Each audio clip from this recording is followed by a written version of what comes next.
Kalau Anda hidupnya lagi acak-acakan, kalau Anda rezekinya lagi amburadul, kalau relasi keluarga Anda udah kayak piring pecah Romo, mau dilem kayak apa, disolatif kayak apa, pakai lem Korea juga nggak bisa, udah pecah ambiar. Perbaikilah sisi doa, sisi relasi Anda dengan Tuhan yang disebut dengan istilah pertobatan. Salam damai sejahtera saudara-saudara yang terkasih pencinta firman Tuhan. Berjumpa kembali dengan Bible Learning with Father Joseph edisi ke-128 di tahun 2024 ini. Saudara-saudara yang terkasih, bagaimana kabar Anda hari ini? Saya berharap Anda semua dalam keadaan sehat. Saudara-saudaraku yang terkasih, kalau setiap hari Selasa saya tuh mengajar kelas pagi, maka saya buru-buru ke kampus. Habis mengajar di jam pertama, nanti siang ada rapat, maka di sela-sela waktu kosong saya bikin video. Saya sekarang sedang ada di kantor saya di Sekolah Tinggi Filsafat Triarkara, di mana saya mengajar mata kuliah seputar kitab suci. Saudara-saudara yang terkasih, siapa di antara Anda yang makin kesini Romo, makin berumur Romo, gampang lupa? Bener Romo, itu saya banget Romo. Naruh kunci, di mana kunci mobil? Jadi telat nyari kunci dulu. Nyari pisau misalnya, nyari remote AC, remote TV. Kublek, lupa naruhnya di mana. Boro-boro disuruh ngafalin ayat-ayat kitab suci. Untuk kenal ketemu orang gitu ya, disapa, kita langsung itu siapa ya, kayaknya kok lupa, kayaknya pernah ingat tapi di mana, namanya siapa, ketemunya waktu apa. Nanti ketika ada teman kita, itu kan si itu, oh iya, orangnya udah lewat jauh. Saudara-saudara yang terkasih, memang sifatnya manusia itu mudah lupa, gampang banget lupa. Mudah menghafal, tapi mudah juga melupakan. Tapi saya heran saudara-saudara, kita manusia yang katanya mudah lupa ini, tapi kenapa kalau sama kekurangan, kesalahan orang-orang yang pernah menyakiti kita, kita nggak akan pernah lupa. Betul apa betul? Peristiwanya, harinya, tahunnya berapa, kata-kata, omongannya, hujatannya, hinaannya, apa yang dia lakukan, bahkan sikap badannya, kita inget Romo. Sampai mati juga saya nggak akan pernah lupa Romo sama dia, sama tindakan dia. Mudah-mudahan saya diberi umur panjang supaya saya bisa balas dia. Saudara-saudara, kita mengingat kesalahan mereka supaya katanya kita punya kesempatan buat balas dendam. Betul apa betul? Saudara-saudaraku yang terkasih, soal ingat atau lupa, biarlah itu menjadi pergulatan kita. Kalau bisa ingat-ingat kebaikan orang, sekecil apapun, lupakan kesalahan-kesalahan orang sebesar apapun. Nah, saudara-saudaraku, pada hari ini saya akan memperkenalkan kepada Anda satu tokoh dalam Perjanjian Lama. Dia itu luar biasa sih menurut saya, bagus banget. Tapi karena kurang populer, maka kitabnya jarang dibaca, pesan-pesannya juga jarang dibaca, sehingga dia yang menjadi tokoh asing. Maka tugas saya sebagai pengajar kitab suci, saya akan memperkenalkan kepada Anda satu tokoh dalam Perjanjian Lama yang arti namanya saja adalah Tuhan mengingat umatnya. Siapa Romo? Tuhan mengingat umatnya. Nama tokoh dalam Perjanjian Lama depannya Z. Gampang kalau Z mah kan nggak banyak tokoh dalam kitab suci yang depannya Z, bukan? Dia ada di kitab Nabi-Nabi di Perjanjian Lama. Ada Romo Z, Zefanya ada. Tapi ada satu lagi yang saya maksud adalah Zakaria. Kata Zakar dalam bahasa Ibrani artinya mengingat. Zakarayah, Yah adalah singkatan dari nama Allah orang Israel, Yahweh, maka Zakaria adalah Tuhan mengingat. Bukan sebuah kebetulan bahwa ternyata 14 bab nubuat-nubuat Nabi Zakaria berbicara soal Tuhan akan mengingat umatnya. Romo, kok bisa sih Romo orang Israel sampai memahami Tuhan itu akan mengingat umatnya? Apakah Tuhan pernah lupa sama umatnya? Tuhan yang maha kuasa, Tuhan yang luar biasa, kok bisa seolah-olah dipahami oleh umat pilihannya, Tuhan telah melupakan bangsa pilihannya ini. Minggu lalu saya ingat sekali, saya berbicara soal Nabi Hagai bukan? Nah, konteks Nabi Hagai dengan Nabi Zakaria ini sama saudara-saudara. Karena dua nabi ini sama-sama sejaman. Dua-duanya berkarya di zaman Raja Darius, Raja Persia. Raja Persia inilah yang mengalahkan kerajaan Babel. Raja Persia mengizinkan orang-orang Israel kembali dari pembuangan. Mungkin kalau Anda melihat video saya minggu lalu tentang Nabi Hagai, saya sudah berbicara banyak hal. Tidak mudah buat orang-orang Israel kembali dari pembuangan. Satu, Anda masih ingat nggak? Mereka dibuangkan ketika usia mereka sekitar 20, 30, 40. Mereka dibuang ke Babel selama 70 tahun. Tinggal ditambahin aja. Waktu dibuang umur 20 berangkat ke Babel, 70 tahun di Babel, terus ketika mereka disuruh pulang, mereka umur berapa? 90. 90. Ya kalau naik pesawat tinggal duduk aja, ini harus jalan kaki saudara-saudara. Tidak mudah dari soal usia saja. Itu baru yang umur 20 ya. Umur 30, 40, 50 bagaimana? Udah cepek lebih umurnya.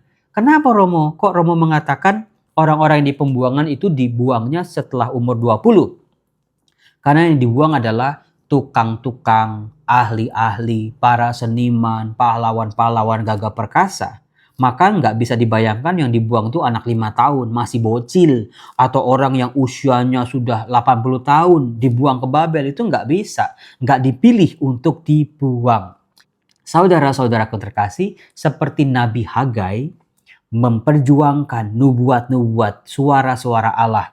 Kalau mau terjadi pemulihan, Bait Allah harus dibangun. Nah, yang luar biasanya adalah ketika Raja Darius mengizinkan pulang orang-orang Israel, terdapat 42.388 orang-orang Israel yang kembali dari pembuangan. Sisanya masih tetap di Babel atau tersebar-sebar di diaspora. Nah, ketika gelombang pertama orang-orang di pembuangan ini sampai ke tanah air mereka melihat adalah Yerusalem telah menjadi reruntuhan. Itu yang sebuah pukulan telak. Apalagi saudara-saudara, pada waktu itu statusnya Israel itu diakui hanya sebagai provinsi kecil dari kerajaan Persia. Apa yang Anda bisa pelajari di sini? Ternyata inilah strategi perang, strategi penjajahan, status sebuah bangsa dikecilin. Kalau dulu pernah jadi kerajaan hebat di zaman Daud, sekarang bukan lagi kerajaan, bukan lagi sebuah bangsa, tapi provinsi, salah satu provinsi dari Persia. Jadi secara sosial, politik, ekonomi, religius, kerohanian juga ini hancur-hancuran. Bukan sekedar bait Allahnya udah nggak ada lagi. Sebuah kehancuran di segala bidang. Nah, kalau orang udah hancur kayak begini, apalagi yang mau diharapkan? Ketika mereka pulang ya, mereka berharap bahwa mereka akan pulih lagi. Tapi apa yang terjadi? Seperti yang saya jelaskan ketika menjelaskan Nabi Hagai, ternyata mereka menunggu setahun, 2 tahun, 3 tahun. Sudah mencoba membangun bait Allah. Mereka menjual, mempersembahkan harta benda mereka yang mereka dapat di pembuangan untuk membangun bait Allah. Tapi baru sebulan mereka mundur. Mereka berhenti. Baru sebulan. Saya sudah menjelaskan sebulan bangun sebuah tempat, sebuah bangunan apa sih kelihatannya? Nggak kelihatan sama sekali. Baru dasar-dasarnya, fondasi-fondasinya. Sering kali ini juga menjadi gambaran kita. Kita mau bertobat, kita mau berubah jadi baik. Baru sebulan nggak ada hasilnya apa-apa. Lalu kita give up, kita menyerah. Seperti itulah orang-orang Israel pada zaman Hagai dan Zakaria. Mereka tidak lagi membangun bait Allah selama 20 tahun mangkrak. Maka dari itu, betul-betul Zakaria mencoba menyuarakan suara Allah ke tengah-tengah bangsa yang sedang putus asa ini. Nah, yang luar biasanya saudara-saudara, ini dia kunci dari sebuah pemulihan. Di kitab Zakaria, bab 1 aja, kalau Anda lihat judulnya, sudah sangat kelihatan. Ada penglihatan-penglihatan Penglihatan yang pertama itu sampai ke penglihatan ke-8 di Zakaria bab 1 sampai 8. Di bawahnya ada seruan untuk bertobat. Kalau Anda hidupnya lagi acak-acakan, kalau Anda rezekinya lagi amburadul, kalau relasi keluarga Anda lagi nggak bisa diperbaiki lagi, udah kayak piring pecah romo, mau dilem kayak apa, disolatip kayak apa, pakai lem Korea juga nggak bisa, udah pecah ambiar, berkeping-keping. Kalau harga diri Anda, martabat hidup Anda sudah hancur, nggak ada sisanya lagi. Nggak ada yang bisa dibanggakan lagi dari hidup saya, Romo. Mau maju kayak gimana, pijakannya aja udah nggak ada. Perbaikilah sisi doa, sisi relasi Anda dengan Tuhan yang disebut dengan istilah pertobatan. Maka perbaiki dulu doa-doamu, perbaiki dulu relasi-relasimu dengan Tuhan, maka akan mengikuti perbaikan-perbaikan, pemulihan-pemulihan yang lain. Itu kuncinya. Maka di bab 1 ayat 1 sampai ayat 6 ini, Zakaria menyuarakan bertobatlah. Penghukuman Tuhan akan berakhir, bahkan sudah berakhir. Sekarang saatnya untuk bertobat. Allah akan mengingat kembali. Allah akan mencintai dengan kasih-Nya, siap memulihkan bangsa ini. Kalau dalam kitab Hagai dikatakan bait Allah harus dibangun. Tetapi di kitab Zakaria diberi sebuah wawasan lebih dalam lagi secara eksplisit. Pembangunan bait Allah bukan sekedar sambung menyambung batu-batu dengan semen atau dengan perekat-perekat dibangun sebuah gedung yang megah dan tinggi. Bukan sekedar itu. Banyak kita manusia jatuh pada pemulihan-pemulihan fisik. Duitnya cekak jadi bermiliar-miliar. Rumahnya gubuk jadi rumah gedongan.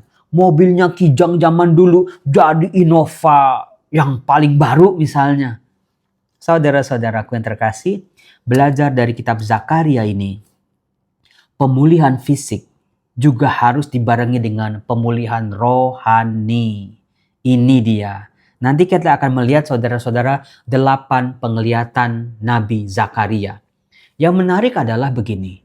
Untuk bisa memahami penglihatan demi penglihatan, untuk bisa mengaktualkan supaya penglihatan itu sungguh-sungguh menjadi kenyataan janji-janji Allah ini, kuncinya adalah pertobatan itu. Tapi yang kedua, dalam kitab Zakaria dikatakan Zakaria melihat 8 penglihatan demi penglihatan, 8 vision demi vision.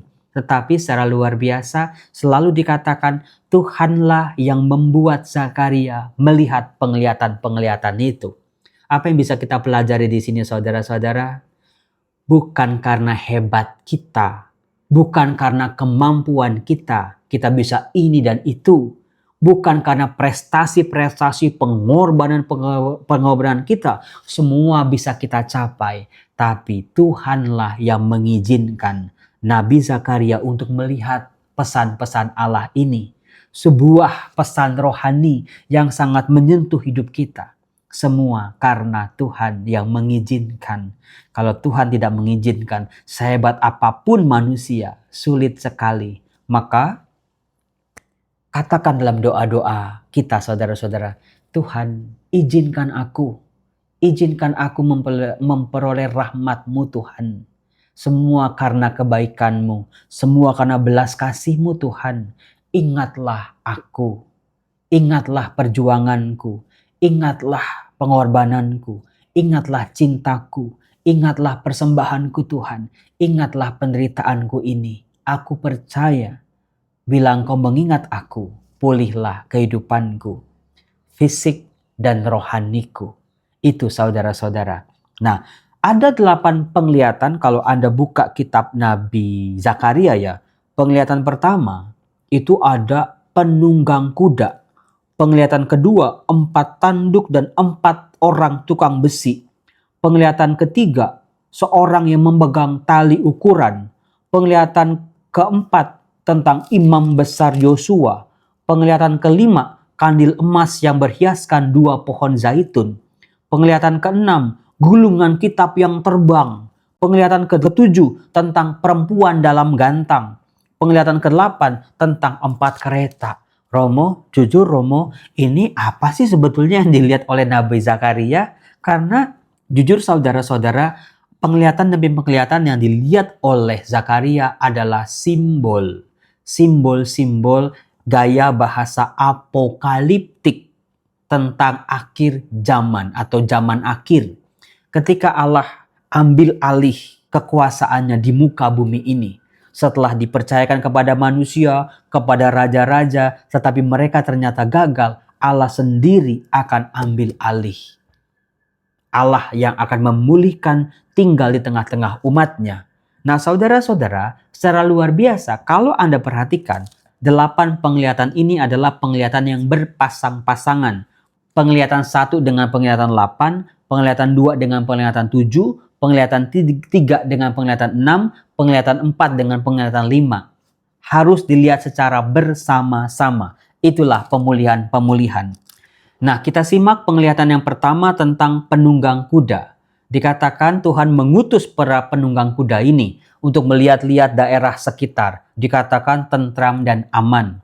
Hal itu ditafsirkan dengan situasi di mana Raja Darius, Raja Persia, sudah mengalahkan para pemberontak-pemberontak. Termasuk salah satunya adalah Babel. Memang zaman itu adalah masa yang tenang, masa yang aman, masa yang makmur. Nggak ada lagi penjajah-penjajah yang kejam. Itu maksudnya penglihatan yang pertama. Sementara penglihatan kedua tentang 4 tanduk dan 4 orang tukang besi. 4 tanduk mencerminkan 4 musuh-musuh orang Israel. Para penguasa bangsa-bangsa, yaitu Mesir, Asyur, Babel, dan Media. Ini 4 bangsa ini yang betul-betul pernah menjadi penguasa dunia, menghancurkan bangsa-bangsa sekitarnya. 4 bangsa ini dihancurkan oleh 4 orang tukang besi. 4 kekuatan Allah yang menghancurkan bangsa-bangsa besar ini. Penglihatan yang ketiga tentang seorang yang memegang tali ukuran yang diperintahkan oleh Allah untuk mengukur kota Yerusalem, panjangnya, lebarnya. Hal itu mau mengatakan bahwa sebuah harapan, Yerusalem yang hancur lebur berkeping-keping akan dibangun kembali. Kemudian penglihatan yang keempat tentang imam besar Yosua. Saudara-saudara yang terkasih, imam besar Yosua ditunjuk oleh Allah, diberi kuasa Allah sendiri untuk bisa membangun bait suci ini, membawa kepulihan demi kepulihan di tengah-tengah bangsanya. Tapi ada syaratnya, sejauh imam Yosua ini setia pada Allah. Nah, kemudian penglihatan yang kelima tentang kandil emas. Kandil itu apa sih Romo? Itu lampu minyak. Tentang kandil emas berhiaskan 2 pohon zaitun.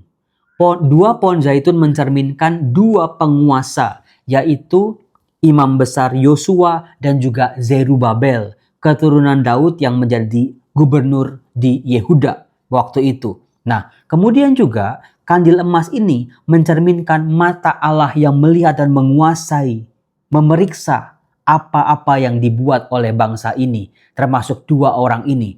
Maka saudara-saudara, 2 penguasa ini, yaitu imam besar Yosua dan juga Zerubabel, harus setia pada Allah. Betul-betul mereka memainkan peran Allah di tengah-tengah umatnya, memimpin bangsa ini pada pemulihan-pemulihan. Tapi kuncinya 2 pribadi ini harus setia pada Allah yang membawa umat ini juga setia kepada Allah mereka. Sementara penglihatan ke-6 itu tentang gulungan kitab yang terbang. Itu berbicara soal Taurat. Gulungan kitab yang terbang ini akan menghancurkan orang-orang jahat, orang-orang berdosa. Artinya saudara-saudara, bangunan bait Allah yang dibangun kembali, Yerusalem yang dibangun kembali, tidak boleh ada noda, orang jahat, orang-orang dengan cara-cara hidup yang lama. Tidak boleh lagi ada di tengah-tengah bangsa ini. Itu kunci dari pemulihan. Sementara penglihatan yang ke-7 tentang perempuan dalam gantang. Itu menyimbolkan tentang kelemahan dan dosa-dosa bangsa Israel. Sementara penglihatan ke-8 tentang 4 kereta. Saudara-saudaraku yang terkasih, dari sini kita bisa belajar. Kalau pemulihan kita harapkan dalam doa, dalam hidup kita. Rezeki, kesehatan, keluarga, nama baik, pekerjaan. Coba, seperti pesan Zakaria, semua berasal dari Tuhan. menuntut kesetiaan dan ketaatan, menuntut hati yang bersih, relasi yang dekat, intim dengan Tuhan. Hanya dengan demikian saudara-saudara, pemulihan demi pemulihan akan terjadi. Maka katakanlah dalam setiap doa-doamu, Jesus remember me. Tuhan ingatlah aku, lihatlah aku, jangan buang aku, jangan hukum aku, tapi ingatlah aku dalam kasih sayang dan kerahiman-Mu, maka pulihlah hidupku. Dalam nama Bapa dan Putra dan Roh Kudus. Amin. Salam sahabat sejahtera, saya mau ngajar lagi kelas berikut. Bye-bye.